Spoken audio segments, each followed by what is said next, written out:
this is like a lot of technological innovations. It has some really positive dimensions and some quite negative dimensions. And, one of the problems with the internet generally is the degradation of information, right? It's too easy to get information into the flow. And when it's really easy to get messages into the flow, you can almost be guaranteed that the quality of many of those messages is going to be very low. And then how do you sort through that storm or that cloud or the fog of information, basically, that you face on the internet? That's a real challenge. It's a challenge not only for journalists, but it's a challenge for people in many areas, including scholars, right? How do you get to really reliable, dependable information? So, on the other hand, in terms of just accessing good material, it's easier than it ever was. But there you need some help.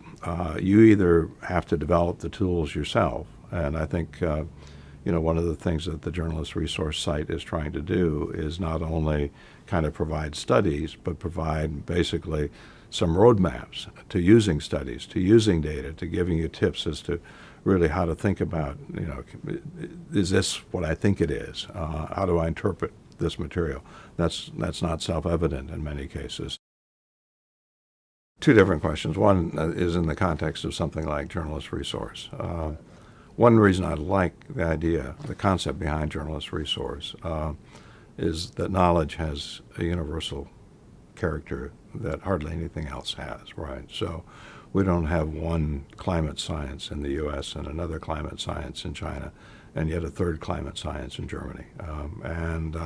So this can create common realities, which I think has always been a problem in the global arena, that we've all been entitled up to this point to our separate realities.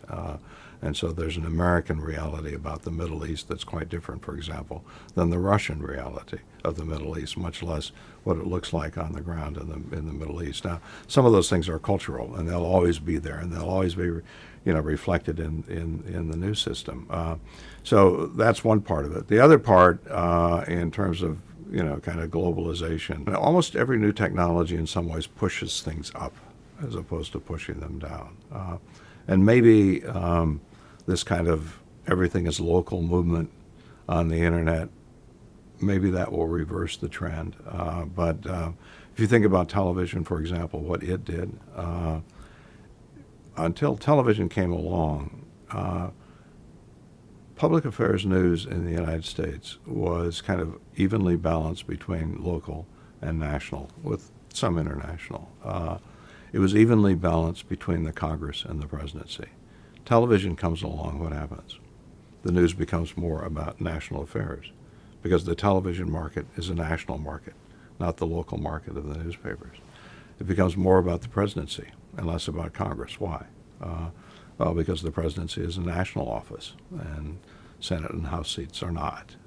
So, media kind of has an effect, basically, in the way that the political arena gets portrayed.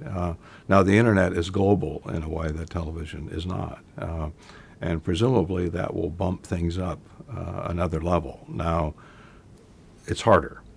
Because once you cross national boundaries, then audiences begin to kind of lose interest. So, I mean, there's a natural drag on the effect.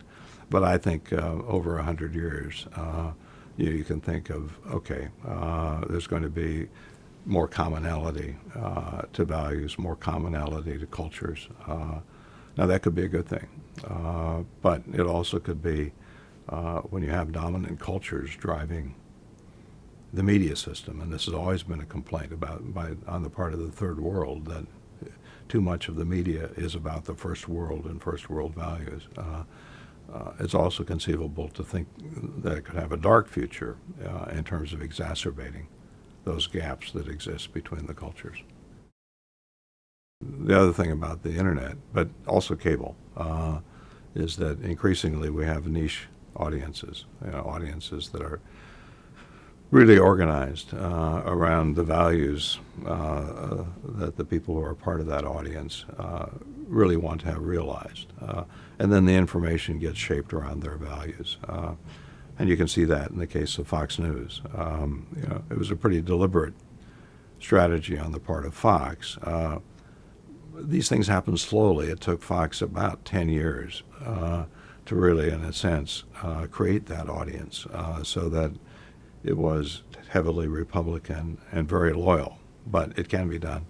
And increasingly, that is the marketing formula. Or if you look at the blogs, you really have a hard time finding a blog that appeals equally to Republicans and Democrats.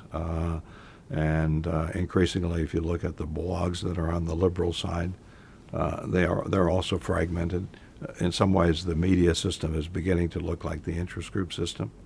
The environmental movement started in the 60s around a couple of groups.